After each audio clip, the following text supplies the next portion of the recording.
Hi guys, welcome back. കഴിഞ്ഞ ദിവസം ഞാൻ ഇങ്ങനെ ഒരു വീഡിയോ ഇട്ടിട്ടുണ്ടായിരുന്നു കേട്ടോ. നമ്മൾ സബ് ജില്ലാ ഒപ്പനയിൽ ജയിച്ചിട്ട് ജില്ലയിലേക്ക് സെലക്ട് ചെയ്യപ്പെട്ടിരിക്കുകയാണെന്ന് പറഞ്ഞിട്ട്. അപ്പം ഇന്നാണ് നമ്മുടെ ജില്ല. അപ്പം ഏതായാലും അതിനുള്ള ഒരുക്കങ്ങളൊക്കെ ഒന്ന് കണ്ടാലോ. പതിവൊക്കെ തെറ്റിച്ചെന്ന് ഞാൻ നേരത്തെ 6 മണിക്ക് എഴുന്നേറ്റിട്ടുണ്ടായിരുന്നു കേട്ടോ. ഇതാണ് കേട്ടോ എൻ്റെ മെഹന്തി ഡിസൈൻ. ഇന്നലെ ബാഗിൽ സാധനങ്ങളൊക്കെ എടുത്തു വെച്ചാണ്. അതിൽ 2-3 സാധനങ്ങളും കൂടി എടുത്തു വെക്കാണ്ട്. അപ്പം ഞാൻ അത് എടുത്തു വെക്കുകയാണ്.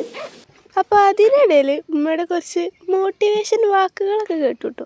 അങ്ങനെ അതൊക്കെ കേട്ട് സാധനങ്ങളൊക്കെ എടുത്ത് വെച്ച് കഴിഞ്ഞപ്പോഴേക്കും ടൈമൊക്കെ ആയി. നമ്മളൊരു ഷോളൊക്കെ എടുത്തിട്ട് പോവുകയാണ് കേട്ടോ. ഇറങ്ങുമ്പം എവിടേക്കോ ഒരു ചെറിയ ടെൻഷനൊക്കെ ഉണ്ട്, എന്നാലും കുഴപ്പമൊന്നുമില്ല. ഇതൊക്കെ ഒരു എക്സ്പീരിയൻസ് അല്ലേ.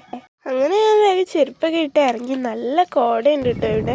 ടെൻഷനൊക്കെ മാറ്റി ചെയ്യാൻ നല്ല എക്സൈറ്റഡ് ആണ് കേട്ടോ. അച്ഛൻ്റെ കൂടെ ഒക്കെ ഒരു യാത്ര പോകാൻ വലിയ കാര്യമില്ലേ. ഞാൻ ഒപ്പനയ്ക്ക് പാട്ട് പാടാനാണ്, അതുകൊണ്ട് ഷോളൊക്കെ മൂടി കെട്ടിയിട്ടാണ് പോകുന്നത്. നമ്മൾ സ്കൂളിലെത്തി. നിങ്ങൾക്ക് ബാക്കി വിശേഷം അറിയണമെങ്കിൽ പാർട്ട് 2 ഞാൻ ഇടാം കേട്ടോ. അപ്പോൾ ഓക്കെ ഗൈസ്, ബൈ.